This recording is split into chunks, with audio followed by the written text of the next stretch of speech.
Alexis Diaz is one of the best relief pitchers in all of baseball, and Tuesday night was just one of many reasons why. You are Locked On Reds, your daily Cincinnati Reds podcast, part of the Locked On Podcast Network, your team every day. You are Locked On Reds with myself, Jeff Carr, and Stephen Offenbaker will be back tomorrow as he is traveling. He was actually in San Diego for these last couple of games. I bet that was a lot of fun. We'll get his report whenever he returns tomorrow. But Steve and I are both lifelong Cincinnati Reds fans that have turned an addiction into information for you here on the Locked On Reds podcast. And I want to thank you for taking time out of your day to listen to me talk some Reds with you. I encourage you, if you're listening, make sure you hit me up on Twitter, or if you're here in YouTube, make sure you jump into the comments sections and drop us a thought, because talking Reds is what I do, and I want to talk Reds with you. Locked On Reds is part of the Locked On Podcast Network. We are your team every day, and if you listen every day, let us know you're an everydayer down in the comments section. I've seen a bunch of folks dropping in their messages. Love to see that. Love to see that you are following this Reds team, because they're interesting. They're fun. There's something about Reds games that are entertaining. I don't think people, I think people look at the record immediately and see, oh, losing record, same old Reds. But if you look at that, and if you just watch a few minutes of a game, and maybe it's a game where they're getting their brains beat in, then you're not seeing the rest of it. And the rest of it is what we saw on Tuesday night. An absolutely beautiful game, and it was punctuated at the end by a beautiful performance by Alexis Diaz. So I thought we would talk a lot about Alexis Diaz on today's pod. Plus, I did notice something yesterday was kind of a theme I've been seeing with Spencer Steer, although despite his struggles, it reminds me of a certain Reds rookie that we've seen here recently, and we're going to look at if help is on the way from AAA. But I want to start first with Alexis Diaz. He is absolutely an elite relief pitcher. I don't think there's any question about it anymore. And I know it's early on in this season, but for his career as a whole, he's been fantastic. But last night was just another example as to why he is so good. He comes in the 10th inning, there's a one-run cushion, and you got that, the runner, which they were talking about on the broadcast. What do you call it? It's not a ghost runner because it's an actual person. Free runner. Chris Welsh made a nice joke of, well, he's getting paid, so he's not free. But yeah, whatever. Guy on second base to start extra innings because of that weird rule that they didn't get rid of. So the pressure's on. And then the Reds showed why, because in the top of the 10th inning, very first pitch, Jonathan India gives the Reds a lead and brings in Matt Reynolds, who started out on second base there in the top of the 10th inning. And this all comes on the heels of a beautiful pitching performance by a cast of characters. Started with Graham Ashcraft. Graham Ashcraft had 6 solid, fantastic innings. I mean, 1 run allowed against the San Diego Padres lineup that probably costs 3 times more than the entire payroll of the Cincinnati Reds is a phenomenal feat in and of itself. But then you look at the fact that Lucas Sims, Ian Gibaut, and Derek Law kept the scoreboard clean for the final 3 innings of regulation. The pressure was on, especially you get Jake Fraley with a clutch RBI in the 8th inning to tie it up. Reds don't get anything against Josh Hader in the 9th, but then in the 10th inning, India delivers that beautifully clutch RBI to give the Reds a 2-1 lead. And I think at the beginning of the season, if you told me that the Reds would win a 2-1 ball game this season, I'd be happy. Number one, I don't think it's going to happen a whole lot, but also number two, that just shows that there's a lot of pitching that has taken a step forward, which is a credit to Derek Johnson and the way that, Ian Gibaut and Derek Law probably before last season weren't getting a whole lot of calls. And then they get calls from the Reds to come out and pitch for them, and just fantastic performance by them. Snapped a 9-game losing streak as well for the Reds in the city of San Diego, but it was all punctuated by the performance of Alexis Diaz because, of course, like the Reds get to start off with a guy on second base at the top of the 10th, the Padres get to start off with a guy at second base in the bottom of the 10th. So, one base hit probably brings him in. Now, the Reds had the fortune of the Padres catcher being the runner that was on second base. But even still, I mean, plenty of dudes in this lineup. And Manny Machado made the best contact of any hitter that Alexis Diaz faced, and it just so happened to find the glove of TJ Friedl. But Alexis Diaz gets 2 strikeouts, surrounded by a walk. He did walk Trent Grisham to begin the inning, but he even said in his postgame, he was just like, I knew if I put a guy on first base, I get a ground ball, I get 2 outs, period, plain and simple. So he was pitching with his mind, and he continued to dominate. He had 2 strikeouts, which brings his season total to 21 strikeouts, and he's only gotten 30 outs. Like, let that sink in for a minute. Alexis Diaz has pitched 10 innings this year, and he has 21 strikeouts. That's literally, in 10 innings, that's 30 outs, right? You can't get more than 30 outs in 10 innings. And he has 21 strikeouts and 30 outs. In fact, he's only faced 38 total batters this year, and he has 21 strikeouts. That's a phenomenal percentage that is just astronomical, and probably will come down a little bit. There'll be some games where he just gets ground balls and things like that, but he has pitched so phenomenally well. And this even stems back to last season. Last season, he had a pretty nice strikeout rate as well. So when you combine his first season and a month of his career, he's got 104 strikeouts, and he's faced 293 total batters, which is a 35% strikeout rate. That is an elite number, and I'll tell you why. Because Aroldis Chapman, you remember him? I still like Aroldis Chapman. I know he's kind of weird off the field and all this other stuff, and he's got a lot of But when it came to him pitching, he was electric, and he absolutely brought everybody to their feet at Great American Ballpark. And in his first 2 seasons as a Red, he had a strikeout rate of 34%. Alexis Diaz is even better than Aroldis Chapman was at this point in his career. Fantastic stuff to see. Plus, you look at this, according to StatCast, based on things that Alexis Diaz can control, like, his pitch location and his quality, the ability to actually face a hitter, not worrying about his defense behind him, he is tops. And when I say tops, I mean Major League Baseball pitchers, every single one of them that is qualified for these statistics. He is first in expected batting average against. He is first in expected slugging percentage against, and he is third in expected ERA. And that's out of 382 qualified Major League pitchers. Alexis Diaz is elite.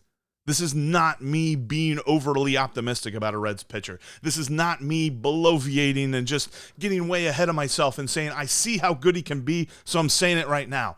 He is elite. He is one of the best in all of baseball, and it's time we recognize that. And it's time that we stop getting these stupid trade rumors from national reporters that think the Reds are just going to ship him off for a couple of prospects. Not happening, because he's one of the best relief pitchers in all of baseball. With the idea of talking about best, let's bring it down just a little bit. Let's call it like it is, be a little bit realistic about a guy. I love Spencer Steer, but he's really seen a drop-off recently. And it reminds me of a recent Reds rookie who's pretty good in his rookie season. I'll tell you who, coming up next. Before we get to that, though, I want to tell you about one of our sponsors for today, and that is Rocket Money. Do you know how your subscriptions really cost? Most Americans think they spend around $80 a month on subscriptions, but the actual total is closer to $200. If you don't know exactly how much you're spending every month, you need Rocket Money. Rocket Money is a personal finance app that finds and cancels your unwanted subscriptions, monitors your spending, and helps you lower your bills all in one place. Over 80% of people have subscriptions they forgot about, and chances are you're one of them. Like that Stars app you just wanted to watch that one show for, or, the free game trial that you never really actually used. By the way, you're probably still paying for it. Rocket Money will quickly and easily find your subscriptions for you, and any you don't want to pay for anymore, just hit cancel, and Rocket Money will cancel it for you. It's that easy. Rocket Money helps you manage all your finances in one place and automatically categorize your expenses so you can easily track your budget in real time and get alerted if anything looks off. Over 3 million people have used Rocket Money already, saving the average person of up to $720 a year. Go to rocketmoney.com. FanDuel.com/LockedOnMLB to take advantage of this awesome surface. That's RocketMoney.com/LockedOnMLB. And by the way, you can catch every pitch of the Reds' hometown broadcast on Sirius XM. Just download the SXM app and search Reds. And thanks for making Locked On Reds your first listen every day. Every dayers. Tomorrow on the show, Steve will be back. And, ESPN gave the Reds a grade of D+ for the month of April. Are they right? Steve and I will discuss on tomorrow's show. But I'll tell you this. We've been watching a lot of Spencer Steer this season, and he started off red hot. But he's hit an adjustment period here recently. He's struggled, and I kind of broke it down like this. In his first 15 games of the season, he was on fire, and he was absolutely the best, maybe the best. He had an argument. There was a couple of guys that were just on fire at the same time frame, but for the first 15 games of the season, he had a .320 batting average. He got on base almost 43% of the time, and he slugged .520. I mean, those are numbers. 3, 4, 5 is Hall of Fame numbers. Now, it's 15 games, so obviously he's not going to go into the Hall of Fame for 15 games. But he did have a pair of homers, and he only had 8 strikeouts to 9 walks. He was walking more than he struck out. That's the Spencer Steer we know. The guy at the plate with the great discipline. He's got a great eye, and he doesn't chase. And the good news is he's still not chasing bad pitches here. But I have noticed something, and these stats will kind of bear that out, because so that was his first 15 games. In his last 12 games, 160 batting average. He's hitting $160 in the last 12 games. He's getting on base just a smidge over 20% of the time. I mean, that makes Billy Hamilton look like he's like Ricky Henderson. And then you got a .240 slugging percentage. He only has 2 doubles and a triple. He only has 8 hits in the last 12 games to boot, but he only has 3 extra base hits. The thing that gives me a little bit of pause and a little bit of worry about Spencer Steer's struggles here recently is he has 20 strikeouts in the last 12 games, and he has 1 walk. That is very un-Steer-like. And not the kind of thing that I would expect from him, because, but this adjustment period, the struggle that he's going through right now, reminds me of Jonathan India in his Rookie of the Year campaign. Remember the month of April and the month of May for Jonathan India in his rookie season? It actually wasn't all roses. Like his first, I think it was like his first 10 or 11 games, he was on fire and was hitting everything, and everything was going everywhere all over the park, and nobody could catch it. And he was on base all the time. And then for like a month, it might have even been 6 weeks, Jonathan India really cooled off. I think his batting average dipped below 220. And there was like a point where everybody was like, ooh, is this experiment over? Do we need to send him down? Do we need to sit him? Do we need to do something here? And then he started to figure it out. He made the adjustment. This is the point of Spencer Steer's rookie campaign, because, yeah, I know he came up last September, but essentially this is his 3rd month now in the major leagues.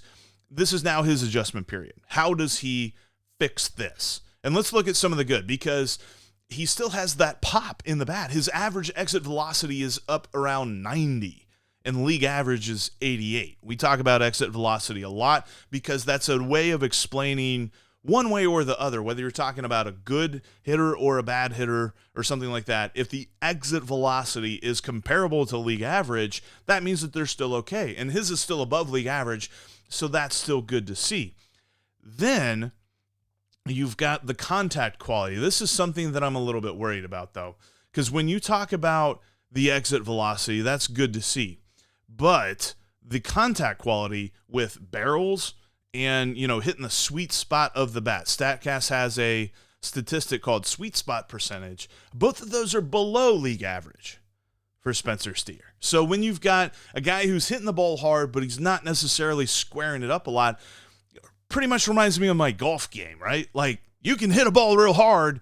It might not go where you want it to go because you're just hitting it a little bit off on the club face. That's the same way here with the bat. Like, Spencer Steer is making hard contact. It's just not exactly where he wants it to be. And I feel like that adjustment is going to happen. He's going to figure out what it is, whether it's, a quirk in his mechanics with a swing or something like that. Or maybe it's just a certain pitch. I mean, he is dominated by off-speed pitches. He has a whiff rate of over 30%. And I believe that entails like a changeup or a split finger or something like that. So he's very much, he struggles those. Those are kind of his kryptonite.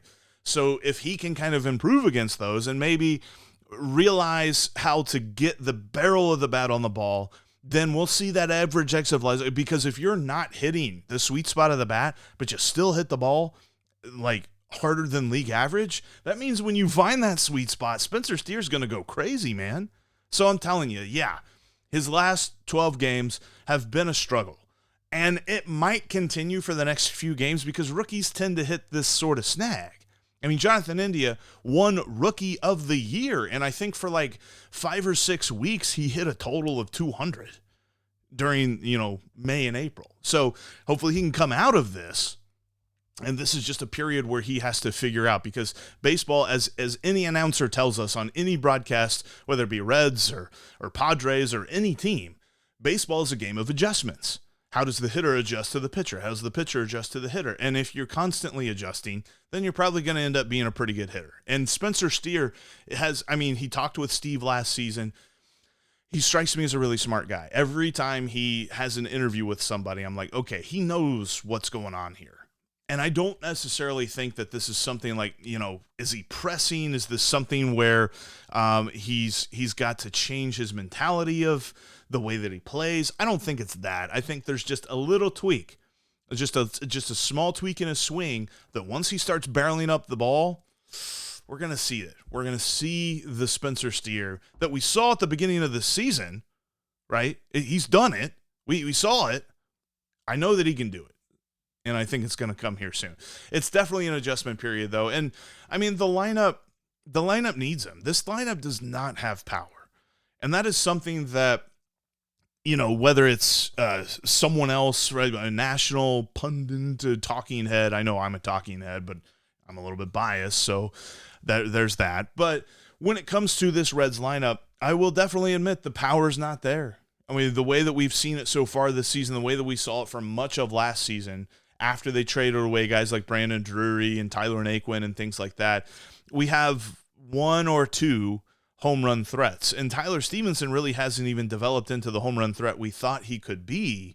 And I think he'll get there. It's just right now he's just been on such a drought with the homer that it's starting to make me wonder a little bit, but I think that's going to come too. So overall, Spencer Steer is a very important part of this lineup. He's going through a rough patch. He's going to come out of it. But I think it's important to kind of note, because you saw last night, even in the 10th inning, he came up with runners on first and second and nobody out, and he hits into a double play. Like, that's just kind of how his last week, 2 weeks has gone.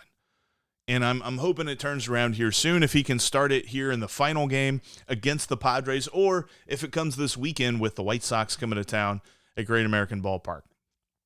But he just needs to adjust. That's really what we're looking at here. Speaking of the finale against the Padres, Luis Cessa's on the mound, and that has us all wondering who's next in AAA. We'll dive into that coming up next. Before we do that, though, I want to tell you about another one of today's sponsors, and that is So Rare. So Rare is a revolutionary fantasy baseball game that I've been playing a little bit here. I got to draft a team. You go to sorare.com/lockedon, and you draft your free team of any player, really, because what they do is they give you a budget. This isn't like you draft and somebody else drafts and he picks the guy that you wanted, and so you can't pick that guy. You can pick the stars that you want on your team. Now, you have a budget that you have to fit within. It's a little bit more like a fantasy auction type thing, but on So Rare, like, you can go and, like, I've got a couple of really good starters on my team, like Jacob deGrom, and I've got Clayton Kershaw, and I've even got Hunter Green. And then you fill out your team with some sleepers, and you run them up against other players in these So Rare competitions, because you can compete for some awesome prizes on So Rare. Now, you can win extra rare cards that bolster your lineup and help you win bigger prizes along the way, because there's some really awesome prizes. You can get game tickets, you can get jerseys, you can even meet MLB players through sorare.com competitions. Check them out today. That's sorare.com, and jump in on one of the MLB game weeks. There's a 3 or 4 day cycle, depending on if you're playing a weekend game cycle or, the beginning of the week cycle. And if you finish at or near the top of those competitions, you get some awesome prizes. That's sorare.com, sorare.com/lockedon to get in on the action today. Speaking of the action, you can catch every pitch of the Reds' hometown broadcast on Sirius XM. Just download the SXM app and search Reds. And you can follow me on Twitter. You can also follow Steve on Twitter. In between episodes, we have lots of thoughts about the Reds and other things. You can follow me at Jeff Carr with 3 Fs. You can follow Steve at S. Offenbaker with 2 Fs. And you can follow the show at Locked On Reds. Also, make sure that you're subscribed to us on YouTube and click that bell to get notified whenever we've got new content for you. All right, who's next? Because it feels like, especially with the weird call-up of Matt Reynolds here recently, we're like, all right, who are we bringing up next? Jose Barrero's kind of played out to be the way that we thought he'd be. I really wanted to see Jose Barrero figure it out. Doesn't look like he's going to. And there are some position players at AAA that could really help out because they're showing out big time. And it's worth noting, too, like as the days seem to go by and there's no Joey Votto, and now Will Myers is on the injured list, and Spencer Steer's playing first base, but I don't necessarily think he's that great there. Maybe he can work into it, and he was trying to work into third base. Now he's playing first base or whatever.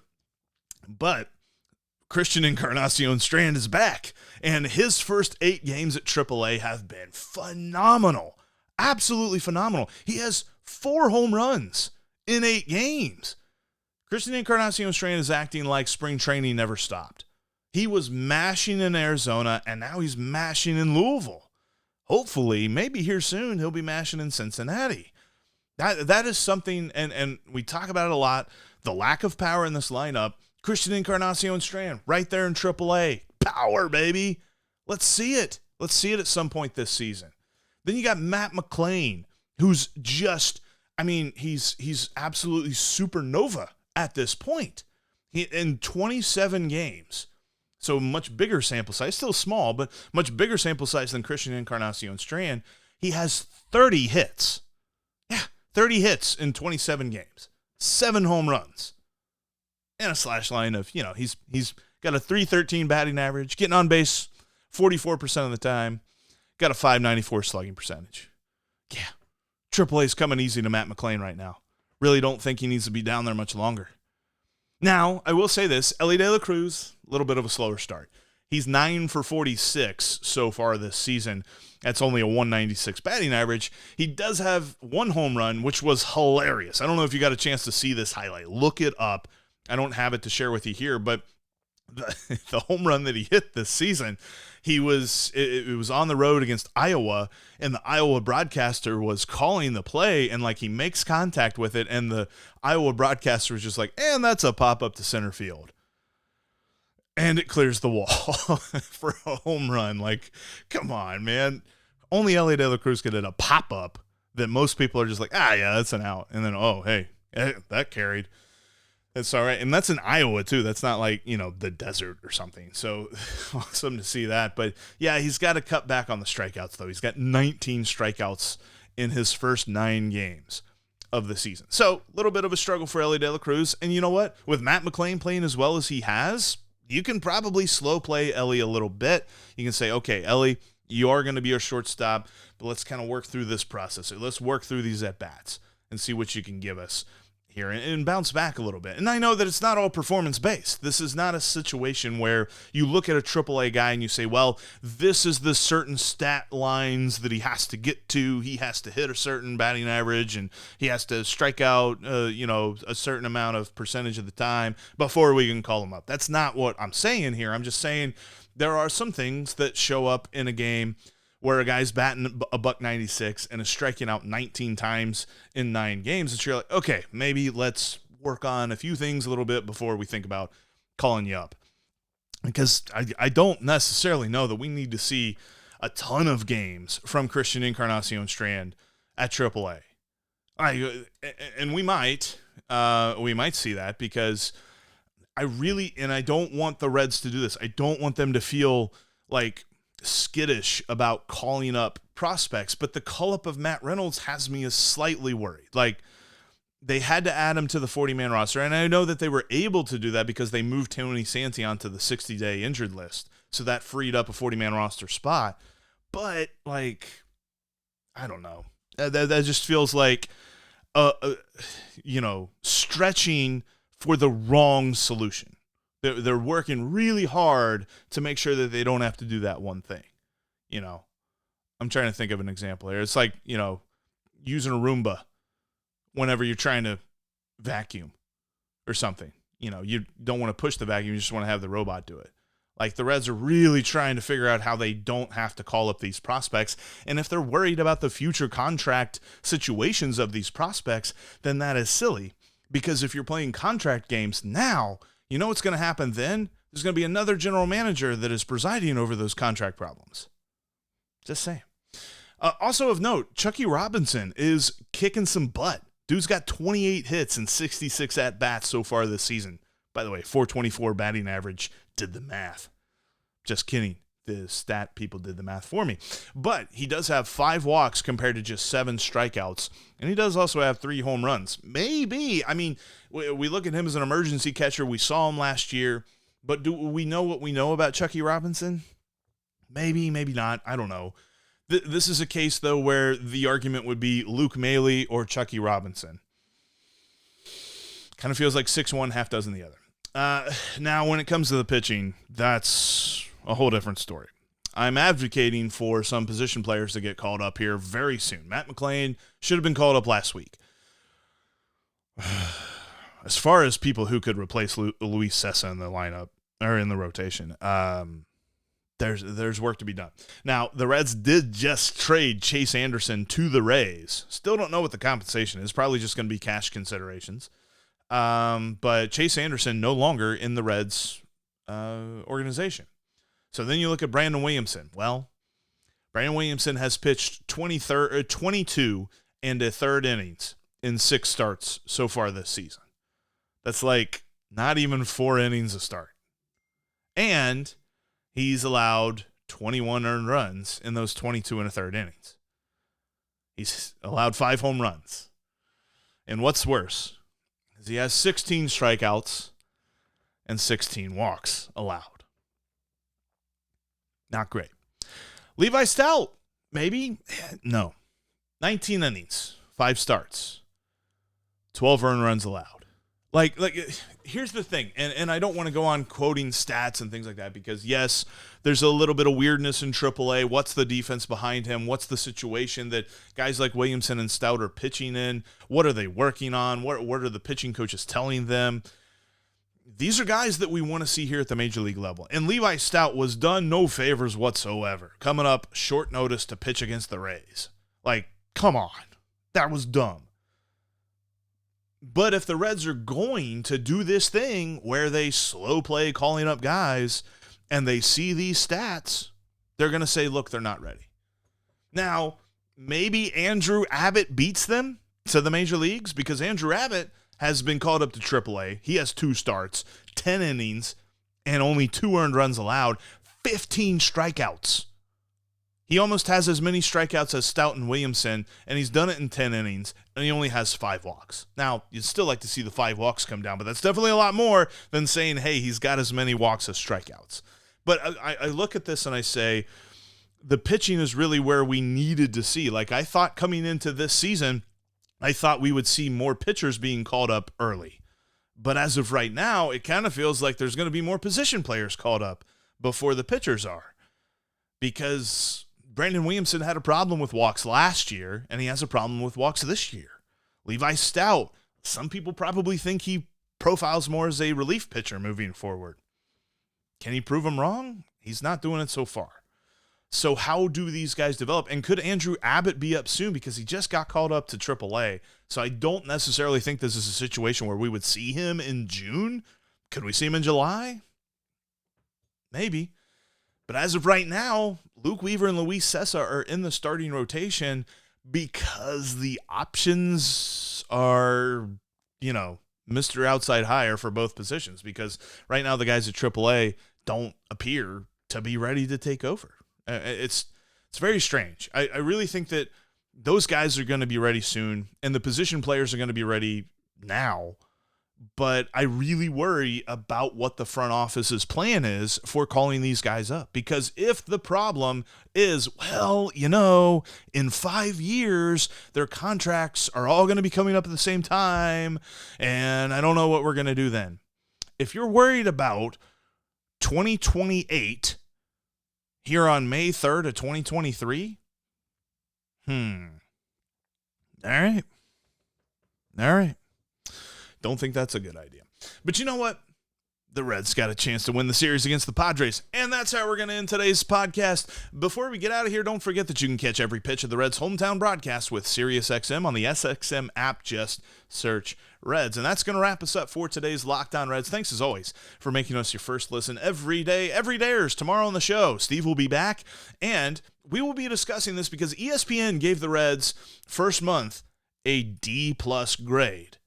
Are they right? We'll talk about it tomorrow.